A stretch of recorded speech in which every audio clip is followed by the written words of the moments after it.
Something that at some point, I know I kind of touched on this before, but so liberal women need to understand, because politics has much more to do with the game of power rather than any kind of doing good. Doing good is kind of tangential.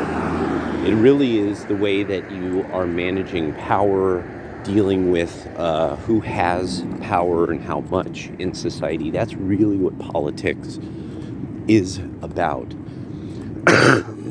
So acting like there's some kind of altruism or good things that you're working toward. If we just all got together, we could beat the virus, things like that. Well, you're still not getting. This is about power. It's not about doing good. And that this should be obvious that your party is sort of really kind of bad at this, in a way of that they will play with power in a way that they burn their own hands.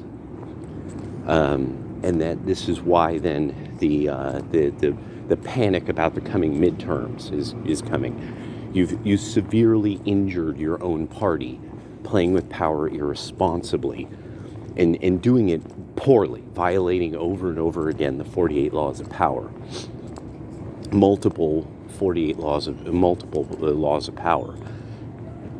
What a lot of liberal women don't really get is you would have pretty much, as women, say entirely over how things went in your society if you only would elect people who honestly wanted to keep government out of everybody's business. Like, you really don't get this.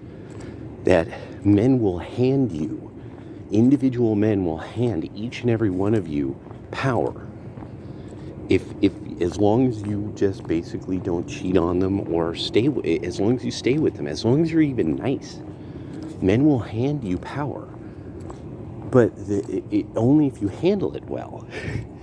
If you don't handle the power well, like Tumblrista feminists did, then men will then take the power away and give it to people who you really don't like, such as Orange Man Rad. So understand this now, that the horrible part about the horrible reality is that you could have all this power and never spend a dime on college. As long as you were even remotely interesting in a conversation and not even that good in bed, you would have more power than you'll probably have most of your life.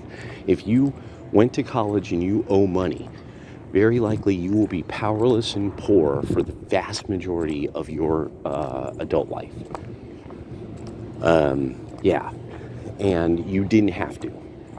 You didn't have to have it this way, and now you have all these men who are out here going into the trades, and their whole mentality is the last thing they want to do is now hand you any power through tax money.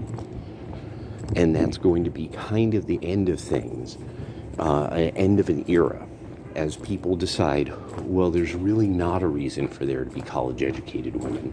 It doesn't really help me.